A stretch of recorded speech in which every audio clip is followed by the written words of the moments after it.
Hello friends, welcome back to our channel. రాధని చంపాలని చూసిన ప్రియా చంప పగలగొట్టి బయటికి గెంటేసిన విక్రమ్. అసలు ఏం జరిగిందో తెలుసుకోవాలి అంటే ఈ వీడియోని ఎక్కడా స్కిప్ చేయకుండా చివరి వరకు చూడండి. ఇక స్టోరీలోకి వెళ్ళినట్లయితే విక్రమ్ రాధని కాపాడి ఇంటికి తీసుకువస్తాడు. అది చూసిన దమయంతి ప్రియ కోపంతో రగిలిపోతూ ఉంటారు. ఇక విక్రమ్ రాధని తీసుకొని ఇంట్లోకి వస్తూ ఉండగా అది చూసిన దమయంతి, వరే విక్రమ్, ఎందుకురా దాన్ని ఇంట్లోకి తీసుకొస్తున్నావు? చిరువు ఈ ఇంటి పరువు తీయాలనుకుంటున్నావా? ఇప్పటికే సగం పరువు పోయింది, ఇంకా దాన్ని ఇంట్లోకి తీసుకొచ్చి పూర్తిగా పరువు తీసేయొద్దు. ముందు దాన్ని బయటికి పంపించు. చూడు, నిన్ను పెళ్లి చేసుకొని ఆ దుర్గాగాడితో సంతోషంగా తిరగడం మేం చూడలేకపోతున్నా అని దమయంతి అనగానే అప్పుడు విక్రమ్, చూడత్తా, వాడి నోటి చేతనే మీకు నిజాన్ని బయట పెట్టించాను. ఇంకొకసారి రాధ గురించి తప్పుగా మాట్లాడితే నేను ఊరుకోను అని విక్రమ్ అనగానే అప్పుడు ప్రియ, ఏంటి బావా, ఏం మాట్లాడుతున్నావు? ఆఫ్టర్ ఆల్ ఒక టీ కొట్టు దాన్ని చూసుకొని నువ్వు ఇంతలా మురిసిపోవడం నాకు నచ్చడం లేదు బావా. ముందు దాన్ని బయటికి పంపించే అనగానే అప్పుడు విక్రమ్, చూడు ప్రియ, అసలు దీనికంతటి కారణం నువ్వే ఆ దుర్గాతో చేతులు కలిపి రాధ జీవితాన్ని నాశనం చెయ్యాలని చూస్తున్నావు. అందుకే నేను రాధని కాపాడి తీసుకువచ్చి తను ఏ తప్పు చెయ్యలేదని ఆ నిజాన్ని అందరి ముందు నిరూపించాను. ఇంకొకసారి రాధ గురించి తప్పుగా మాట్లాడావంటే నేను ఏం చేస్తానో నాకే తెలియదు అని చెప్పి ఇక విక్రమ్ రాధని తీసుకొని లోపలికి వెళ్ళిపోతాడు. ఇక అది చూసిన దమయంతి ప్రియ కోపంతో రగిలిపోతూ ఉంటారు. ఎలా మమ్మీ, ఆ రాధని ఎలా బయటికి పంపించాలి? ఆ రాధ బయటికి వెళ్ళిపోయింది, ఇక తిరిగి రాదు. నేను బావని పెళ్లి చేసుకొని నేను చాలా సంతోషంగా ఉండాలి అనుకున్నాను. కానీ మళ్ళీ బావ దాన్ని తిరిగి ఇంటికి తీసుకొచ్చాడు. అది నాకు నచ్చడం లేదు మమ్మీ. అది శాశ్వతంగా బావకి దూరం కావాలి అనగానే అప్పుడు దమయంతి, బేబీ, నువ్వేమీ బాధపడకు. ఆ రాధని ఎలా నేను మళ్ళీ బయటికి పంపించాలా, లేక దాన్ని ఏం చేస్తానో చూడు అని చెప్పి ఇక దమయంతి అనుకుంటూ ఆలోచిస్తూ ఉంటుంది. ఇక ఇంతలోనే ఉదయం అవుతుంది. రాధ ఏ తప్పు చేయలేదని నిరూపించడంతో ఇంట్లో ఇక చాలా సంతోషంగా సరదాగా ఉంటూ ఉంటారు. ఇక ఇంతలోనే రాధ కాఫీ తీసుకొని విక్రమ్ గదిలోకి వెళ్తుంది. ఇక గదిలో వాళ్ళిద్దరూ సంతోషంగా సరదాగా ఉండడం చూసి ప్రియ చాలా కోపంతో రగిలిపోతూ వెంటనే దమయంతి దగ్గరికి వచ్చి, ఏంటి మమ్మీ, ఏంటి ఆ రాధ చాలా ఎక్కువ చేస్తుంది? చూడు బావా దాన్ని ఏ తప్పు చేయలేదని నిజాన్ని నిరూపించేసరికి దానికి కొమ్ములొచ్చాయి మమ్మీ. ఇప్పుడు నన్ను చాలా చీప్గా చూస్తుంది అని చెప్పి ప్రియ దమయంతి ఇద్దరూ మాట్లాడుకుంటూ ఉంటారు. ఇక ఇంతలోనే రాధ అక్కడికి వచ్చి నవ్వుతూ ఉంటుంది. అది చూసిన దమయంతి, ఏయ్, ఇక్కడికి ఎందుకు వచ్చావే అనగానే అప్పుడు రాధ, ఎందుకొచ్చానా, నేను ఈ ఇంటికి తిరిగి వచ్చినందుకు మీరిద్దరూ ఎంత బాధపడుతున్నారో చూడడానికి వచ్చాను. చూడు, నన్ను ఈ ఇంట్లో నుంచి ఎలా పంపించాలా అని ఆలోచిస్తున్నారా? చూడు, విక్రమ్ నా తోడు ఉన్నంత వరకు మీరు నన్ను ఏమీ చెయ్యలేరు. చూడు ప్రియా, నువ్వు ఆ దుర్గాతో చేతులు కలిపావని నాకు తెలుసు. వాడికి ఫోన్ చేసి నేను ఇంట్లో ఒంటరిగా ఉంటున్నానని చెప్పింది కూడా నువ్వే. నిజాలు తెలిసి కూడా నిన్ను ఏమీ చెయ్యలేకపోతున్నానని అనుకుంటున్నావా? చూడు, ఇంకొకసారి ఇలా జరిగిందంటే నేను కాదు, విక్రమే నీ మెడపట్టి బయటికి గెంటేస్తాడు అని రాధ అనగానే ఆ మాటలు విన్న దమయంతి, చూడు, నువ్వు విక్రమ్ అండ చూసుకొని మురిసిపోతున్నావు, కానీ నిన్ను మాత్రం విక్రమ్కి శాశ్వతంగా దూరం చేస్తాను. నా కూతురిచి విక్రమ్కిచ్చి పెళ్లి చేస్తాను అని దమయంతి అనగానే అప్పుడు రాధ, మీరు కలలు కనొద్దు, అవి కలలు కానే మిగిలిపోతాయి. మీరు మాత్రం నన్ను ఏమీ చెయ్యలేరు అని చెప్పి ఇక రాధ చాలా సంతోషపడుతూ అక్కడి నుంచి వెళ్ళిపోతుంది. ఇక అది చూసిన ప్రియా మాత్రం, ఏంటి మమ్మీ, ఏంటి దీని పొగరు? బావని చూసుకొని ఇదిలా మురిసిపోవడం నాకు నచ్చలేదు మమ్మీ. దీన్ని ఎలాగైనా బావ నుండి శాశ్వతంగా దూరం చెయ్యి మమ్మీ అని అంటూ ఉంటే అప్పుడు దమయంతి, చూడు ప్రియా, నువ్వేమీ కంగారు పడకు, దీన్ని ఏం చేయాలో నేను చూసుకుంటాను అని చెప్పి వెంటనే దమయంతి ఆలోచిస్తూ ఉంటుంది. ఇంతలో ఒక ఆలోచన వస్తుంది. ఎలాగైనా దీన్ని చంపేస్తేనే విక్రమ్కి శాశ్వతంగా దూరం అయిపోతుంది. అప్పుడు నా కూతురి జీవితం విక్రమ్తో చాలా సంతోషంగా ఉంటుంది అని వెంటనే తన ఫోన్ తీసి కొంతమంది రౌడీలకి ఫోన్ చేస్తుంది. ఇక దమయంతి నుండి ఫోన్ రావడంతో రౌడీలు ఫోన్ లిఫ్ట్ చేసి చెప్పండి మేడం అనగానే అప్పుడు దమయంతి, ఒరేయ్ మీకు కావలసినంత డబ్బిస్తాను, కానీ ఒక అమ్మాయి ఫోటో పంపిస్తున్నాను, ఆమెని ఈ లోకంలోనే లేకుండా చెయ్యాలి అని చెప్పగానే అప్పుడు రౌడీలు సరే మేడం పంపించండి అనగానే ఇక దమయంతి రాధ ఫోటో పంపిస్తుంది. అది చూసిన రౌడీలు వెంటనే మేడం తను పోలీస్ ఆఫీసర్ విక్రమ్ గారి భార్య, తనకేమైనా జరిగితే విక్రమ్ సార్ మమ్మల్ని ప్రాణాలతో విడిచిపెట్టడు, లేదు మేడం మేము ఈ పని చెయ్యలేం అని రౌడీలు అనగానే అప్పుడు దమయంతి లేదురా మీకు ఎలాంటి ప్రాబ్లం రాకుండా నేను చూసుకుంటాను అని చెప్పగానే ఇక రౌడీలు సరే మేడం, కానీ తను ఎప్పుడు బయటికి రాదు, తను ఎప్పుడు బయటికి వస్తుందో మాకు తెలియదు కదా మేడం అనగానే ఇక దమయంతి సరేరా ఆ రాధ బయటికి వెళ్ళినప్పుడు నేను మీకు ఫోన్ చేస్తాను, అప్పుడు దాన్ని లేపేసేయండి అని చెప్పగానే ఇక రౌడీలు సరే మేడం అని చెప్పి ఫోన్ పెట్టేస్తారు. ఇక రాధ మాత్రం ఒంటరిగా కూర్చొని పద్మమ్మ గురించే ఆలోచిస్తూ ఉంటుంది.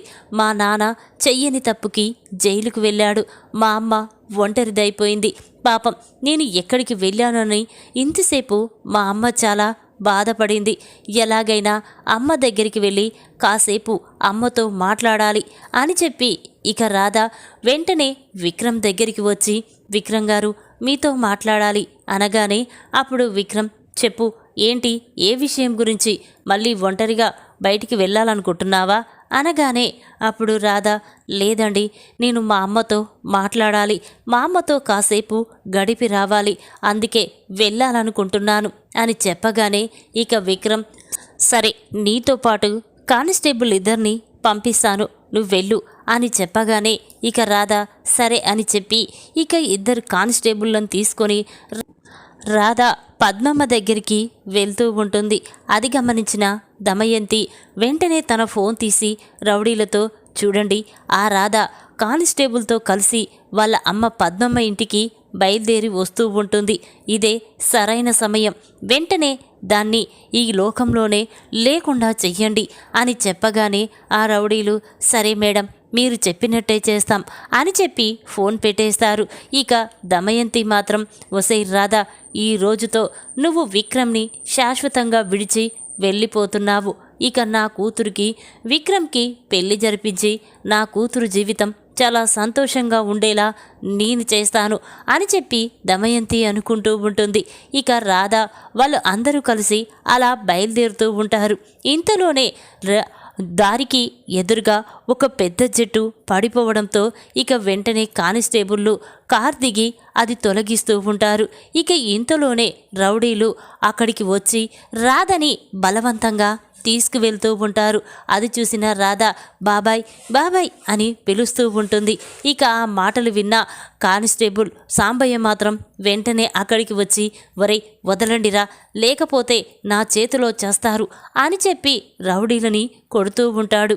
ఇక రౌడీలు వరై నువ్వు పక్కకి తప్పుకోరా అని చెప్పి ఇక రాధ తలపై బలంగా కొట్టడంతో ఇక రాధ అక్కడే కుప్పకూలిపోతుంది.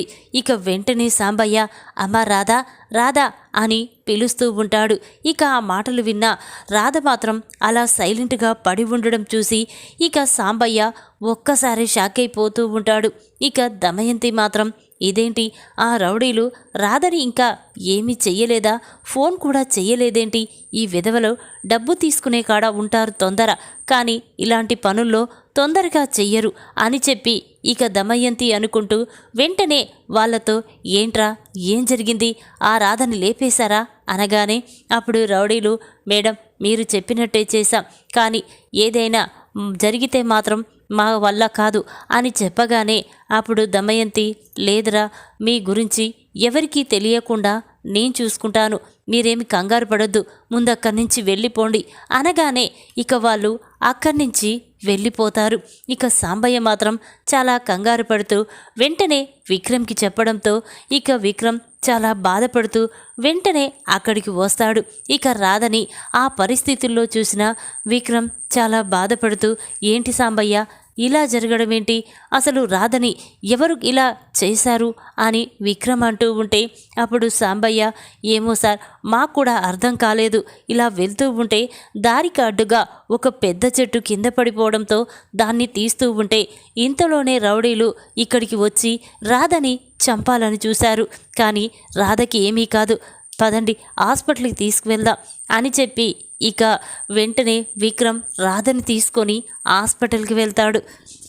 అక్కడికి వెళ్ళి జరిగిన విషయం మొత్తం డాక్టర్కి చెప్పడంతో ఇక డాక్టర్ రాధకి ట్రీట్మెంట్ చేస్తాడు. ఇక దాంతో విక్రమ్ డాక్టర్ ఇప్పుడు రాధకి ఎలా ఉంది, తన పరిస్థితికి ఏమీ తన ప్రాణాలకి ఎలాంటి ప్రమాదం లేదు కదా అనగానే అప్పుడు డాక్టర్ లేదండి, తలకి కాస్త బలంగా గాయం అవడంతో తన స్పృహ కోల్పోయింది, తనకి ఎలాంటి ప్రాబ్లం లేదు అని చెప్పి ఇక డాక్టర్ రాధకి ట్రీట్మెంట్ చేసి చూడండి విక్రమ్ గారు, కాసేపటి తర్వాత రాధని తీసుకొని ఇంటికి వెళ్ళండి అని చెప్పగానే ఇక విక్రమ్ చాలా సంతోషపడుతూ ఉంటాడు. ఇక కాసేపటి తర్వాత రాధ స్పృహలోకి వస్తుంది. ఇక విక్రమ్ అక్కడ ఉండడం చూసి రాధ ఇదేంటి విక్రమ్ గారు, నేను ఇక్కడున్నానేంటి, నాకు ఏం జరిగింది అని అంటూ ఉంటే అప్పుడు విక్రమ్ ఏమీ లేదు రాధా, కాస్త యాక్సిడెంట్ జరిగింది, ఇప్పుడు ఏమీ లేదు, పర్వాలేదులే అని చెప్పి విక్రమ్ ఇక రాధని తీసుకొని ఇంటికి వెళ్తూ ఉంటాడు. ఇక అది చూసిన దమయంతి ప్రియ ఒక్కసారి షాక్ అవుతారు.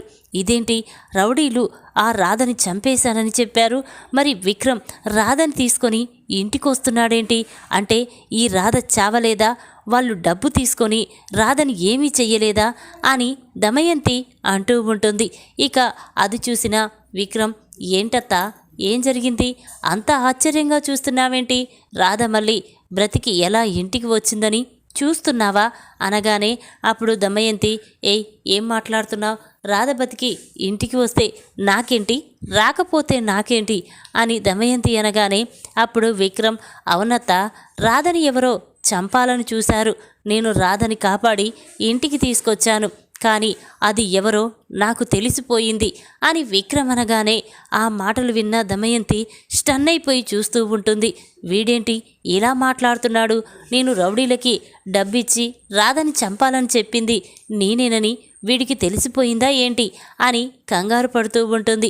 ఇక వెంటనే విక్రమ్ ఏంటత్తా అలా కంగారు పడుతున్నావు, ఒకవేళ ఈ పని నువ్వు చెయ్యలేదు కదా అనగానే అప్పుడు దమయంతి ఏం మాట్లాడుతున్నారో నువ్వు, నేను రాధని ఎందుకు చంపాలనుకుంటాను అనగానే ఇక విక్రమ్కి చాలా కోపం వస్తుంది. వెంటనే ప్రియా దమయంతి చంప పగలగొడతాడు. చూడు, రాధని ఎన్నిసార్లు బాధ పెట్టినా ఊరుకున్నాను, అవమానించారు, అనుమానించారు, ఆ దుర్గాతో చేతులు కలిపి రాధ జీవితాన్ని నాశనం చెయ్యాలని చూశారు, కానీ నేను ఏది పట్టించుకోలేదు, కానీ రాధ ప్రాణాలు తీయాలని చూసావా, అది నేను తట్టుకోలేకపోతున్నాను. ఒక ఆడపిల్లని చంపాలని చూస్తారా, ఇంతగా దిగజారిపోతారా అని విక్రమ్ అంటూ ఉంటే అప్పుడు రామచంద్రయ్య ఏంట్రా విక్రమ్ ఏం మాట్లాడుతున్నావు అనగానే అప్పుడు విక్రమ్ అవును మావయ్య, ఈ దమయంతి ప్రియ ఇద్దరూ కలిసి రాధని చంపాలని చూశారు, ఆ రౌడీలతో రాధ ప్రాణాలు తీయాలని చూశారు అనగానే ఇక అందరూ స్టన్ అయిపోయి చూస్తూ ఉంటారు.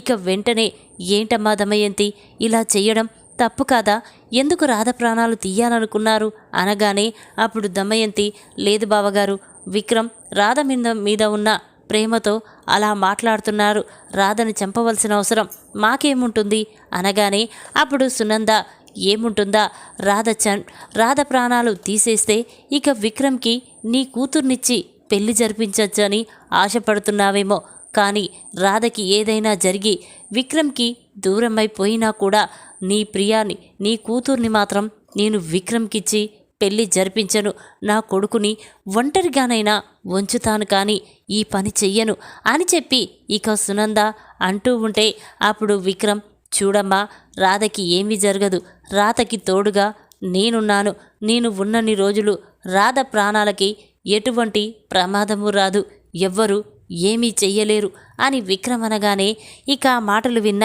రాధ చాలా సంతోషపడుతూ ఉంటుంది. ఇక వెంటనే విక్రమ్ని హగ్ చేసుకొని చాలా సంతోషపడుతూ ఉంటుంది. ఇక అది చూసిన కాంచన, నందకిషోర్ కూడా సంతోషపడుతూ ఉంటారు. ఇక విక్రమ్ రాధని తీసుకొని లోపలికి వెళ్తాడు.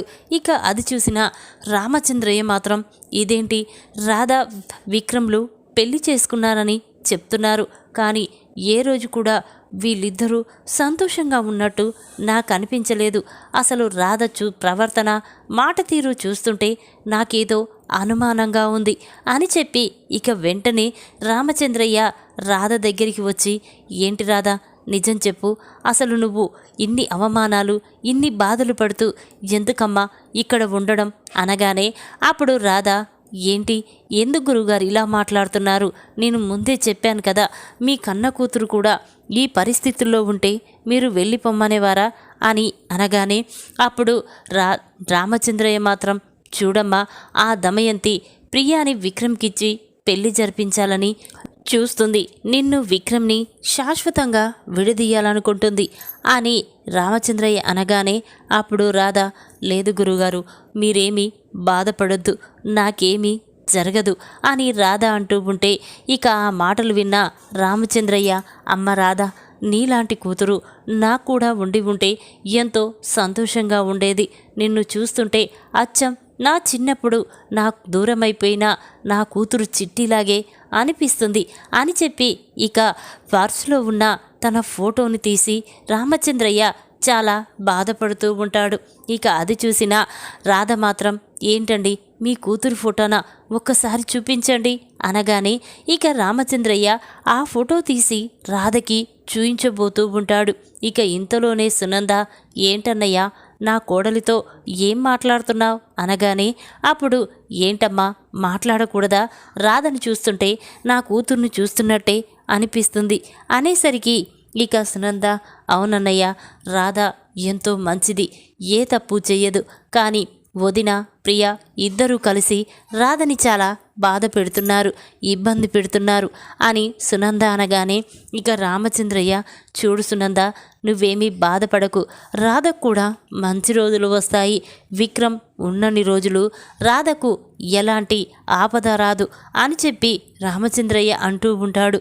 ఆ మాటలు విన్న విక్రమ్, రామచంద్ర అందరూ కూడా చాలా సంతోషపడుతూ ఉంటారు.